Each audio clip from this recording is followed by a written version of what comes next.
Tu souhaites créer une formation en ligne, mais pourtant tu pars de zéro. Zéro budget, zéro audience et parfois zéro énergie. Pourtant, tu as l'expertise qui pourrait aider le plus grand nombre. Dans cette vidéo, je vais te montrer comment créer une formation en ligne de manière simple et rentable qui pourrait même t'aider à couvrir toutes tes charges. C'est vraiment les conseils que j'aurais aimé avoir à mes débuts. Et ces conseils marchent même si tu as zéro audience. La première étape d'une formation qui se vend, c'est de poser les bases. Tu dois valider 3 choses. La première chose, c'est de comprendre qu'une formation qui se vend est une formation qui va résoudre un problème précis, spécifique, avec une solution qui va être concrète et tangible. Donc, ne pars pas sur une formation qui va aider ta cible à améliorer sa vie, parce que c'est trop vaste et c'est trop vague, parce que améliorer sa vie, ça veut tout dire et rien dire à la fois. Pars plutôt sur une idée comme identifier et sortir d'une relation toxique ou reprendre confiance après un burn-out. Là, on est sur une problématique qui est spécifique avec un résultat qui va être tangible et concret. D'accord? Deuxième chose, c'est que tu dois avoir une seule cible. Ne parle pas à tout le monde. Si ta formation, dans ta formation, tu peux dire que ta formation aide telle personne et telle autre personne et telle autre personne, non, ça ne marche pas. Pars sur juste une seule cible très précise parce qu'en fait, ça va être beaucoup plus facile de convaincre et de communiquer à une personne spécifique que de communiquer à plusieurs catégories de personnes qui ne vont pas comprendre en fait le message global. Et troisième chose, tu dois faire une étude de marché. Alors, n'aie pas peur parce que souvent les gens, quand ils entendent étude de marché, commencent à flipper. Mais non, ça va être quelque chose de très simple. Donc, ce que tu vas faire, c'est que tu vas déjà vérifier que le problème est recherchable. D'accord? Parce que ce que je veux dire par là, c'est que tu vas aller sur Google et taper la problématique que tu veux résoudre. Est-ce que cette problématique, des gens sont en train de chercher à résoudre cette problématique ou non? Parce que si ce n'est pas le cas, cela ne veut pas dire que le problème n'existe pas, mais cela veut dire que ça va être difficile d'aller convaincre des gens d'acheter cette formation. Les gens vont plus facilement aller acheter quelque chose qui existe déjà, d'accord? Même si tu vas le faire à ta sauce, on s'entend bien. Ensuite, tu vas écrire sur tes réseaux, si tu n'es pas sur les réseaux, à tes contacts, en pensant à quelqu'un, enfin à un groupe de personnes qui auraient cette problématique ou qui connaîtraient des gens qui ont cette problématique et tu vas leur demander de répondre à un petit sondage sur Google Forms avec une dizaine de questions, pas plus, ok? Et tu vas sélectionner les réponses les plus pertinentes et tu vas écrire à ces personnes-là en leur demandant si elles accepteraient d'avoir un petit thé ou café virtuel avec toi d'une vingtaine de minutes, voire 30 minutes, afin que tu puisses un peu plus aller dans le détail et savoir exactement ce qu'est son problème et ce qu'elle aimerait comme solution. Parce que là, tu vas tenir vraiment une formation qui va se vendre. Ensuite, une fois que tu sais à qui tu t'adresses et pourquoi, là, il est temps en fait de commencer à structurer et à créer ton squelette de formation.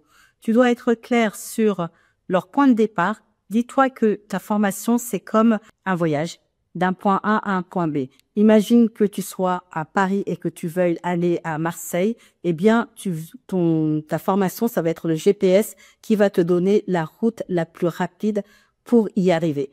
Ta formation, c'est ça. C'est le moyen le plus rapide de partir du point A pour arriver au point B. Le point A étant la problématique, le point B étant la solution que tu vas leur apporter. Donc, à quel stade en sont-ils dans leur parcours au moment où tu vas les prendre? Ok? Quelle est la chose qu'ils souhaitent avoir une fois qu'ils ont terminé? Attention, tu dois vraiment faire le distinguo sur les choses qu'ils auront appris, qu'elles devront apprendre et ce qu'elles devront faire parce qu'il est très important que ta formation soit quelque chose d'actionnable. Si tu es juste sur de la théorie, elles n'ont pas besoin de ça. Elles peuvent aller voir ChatGPT, elles peuvent acheter un livre, mais ta formation doit être actionnable. Et là, ensuite, demande-toi quelles sont les étapes nécessaires pour arriver du point A au point B. Ok? Et enfin, est-ce qu'il y a des outils, des checklists, des templates, des audios, des choses qui vont leur simplifier la vie pour qu'elles arrivent plus facilement du point A au point B pour ne pas qu'elles abandonnent en cours de route ta formation. Le plus important à savoir, c'est que ta formation n'a pas besoin de faire 10, 20 heures, bien au contraire, mais elle doit être actionnable et doit leur permettre d'arriver très vite et de manière efficace du point A au point B. À présent, on va commencer à planter quelques graines sur les différentes plateformes où l'on communique. On va commencer par faire du contenu qui va tourner spécifiquement vers la formation que tu es en train de créer. Donc, si tu étais en train de créer une formation pour identifier et sortir d'une relation toxique, tu peux faire un post 5 signes qui montre que tu es dans une relation toxique, tu vois, et commencer en fait à éduquer ton audience autour des thématiques dont tu vas parler dans ta formation. Tu peux aussi semer quelques graines en disant je vous prépare quelque chose pour les personnes qui ont tel problème à avoir telle solution. Tu vois, tu vas commencer à teaser un peu comme ça. Je t'invite également pendant cette période-là à contacter les personnes qui ont répondu à ton sondage et leur faire une proposition. Demande-leur si elles accepteraient d'être tes bêta-testeuses. Ces personnes-là qui ont répondu, c'est qu'elles ont un intérêt. Tu peux soit le faire, si t'es pas à l'aise, le faire gratuitement, mais en échange, il faudra bien sûr qu'elle te fasse un témoignage et tu vas co-créer la formation avec elle parce que tu vas avoir du feedback et ça va te permettre en fait de faire une formation pas toute seule dans ton coin, mais de la construire avec ton audience cible. Ou sinon, eh bien, je te propose, eh bien, de leur demander de payer, d'un investissement parce que quand même c'est de la valeur que tu vas leur donner pendant cette période où tu vas co-créer avec elles en leur disant que c'est un prix spécifique juste pour elles et qu'ensuite elles feront partie eh bien de la cohorte des personnes qui vont acheter au tarif plein. Tu vois, donc déjà tu vas avoir une base et qui va vraiment t'être utile au moment venu. Profite de cette période également pour créer un freebie, quelque chose de simple qui va répondre à une problématique de ta formation. On prend vraiment quelque chose de simple pour que tu puisses commencer dès à présent à créer une audience. Cette audience, ce sont ces personnes en fait que tu vas contacter au moment où ta formation sera prête, d'accord? Et c'est très important parce qu'en fait, c'est grâce à ton emailing que tu vas pouvoir faire des ventes.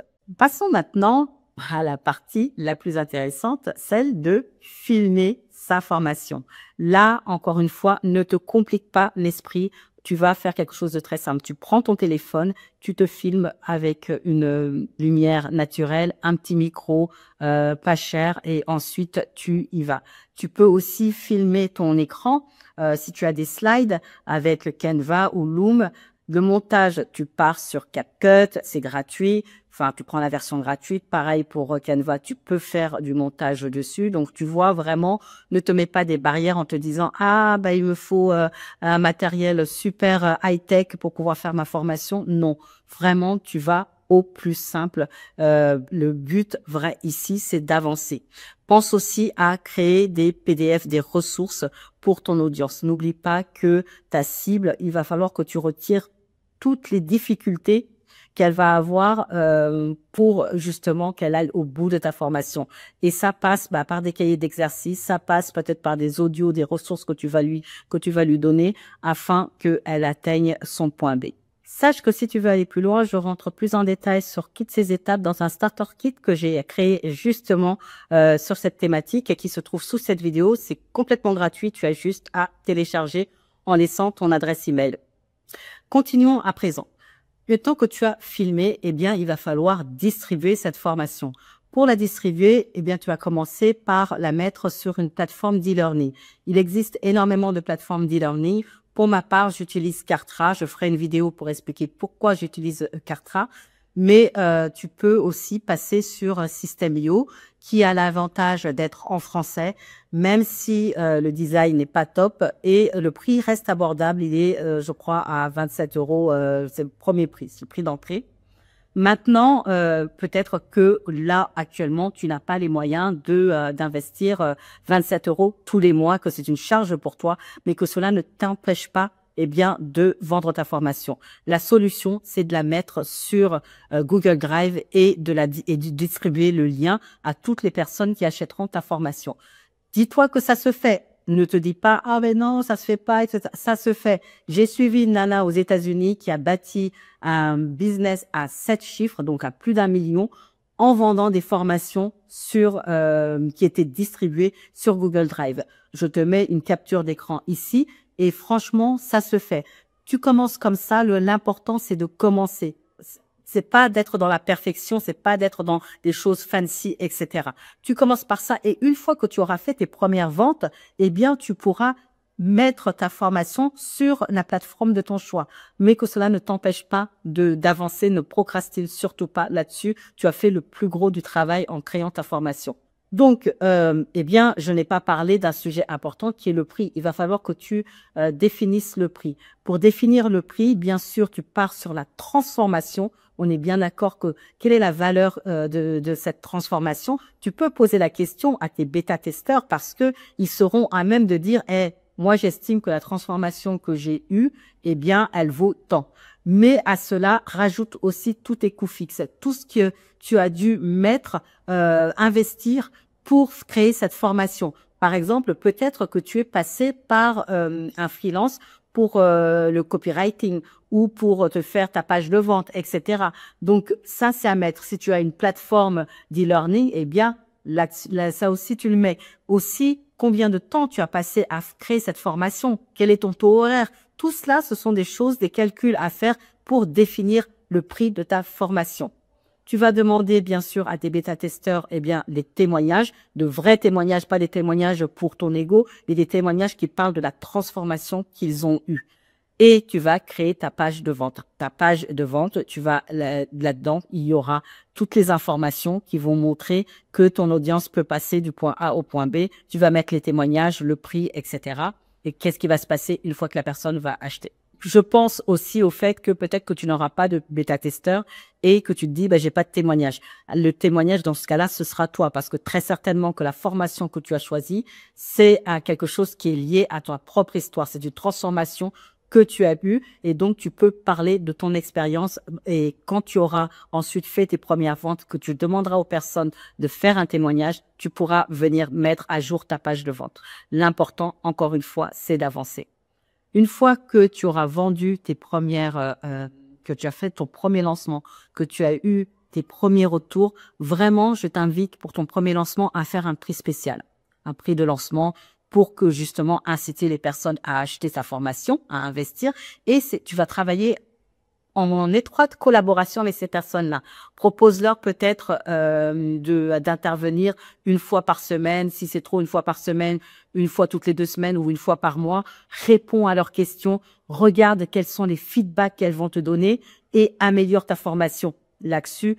Si elles te disent « Ah, ça, je trouve que c'était pas vraiment pertinent », tu peux le retirer, tu peux retirer la vidéo, tu peux en refaire une autre et comme ça, tu vas pouvoir refaire un autre lancement, un second lancement qui sera un peu plus, on va dire, développé puisque tu auras plus de preuves sociales, mais également, tu vas pouvoir faire un challenge, par exemple, ou un webinaire. Tu pourras augmenter le prix et petit à petit, tu vas faire ce qu'on appelle rinse and repeat. Tu vas recommencer à chaque fois et j'ai répété jusqu'à ce que tu n'aies plus aucune objection à la vente, jusqu'à ce que ce soit quelque chose qui soit rodé et cette formation en fait va commencer à devenir quelque chose où tu vas pouvoir avoir du revenu passif, mais il faut pas que tu lâches l'affaire. Vraiment, c'est des choses que tu dois recommencer à chaque fois et si jamais, et ça c'est important, je veux vraiment que tu l'entendes, si jamais à ton premier lancement, eh bien tu fais 0 vente, ce n'est pas grave. Ce n'est pas grave, il n'y a que toi qui le sauras déjà de part.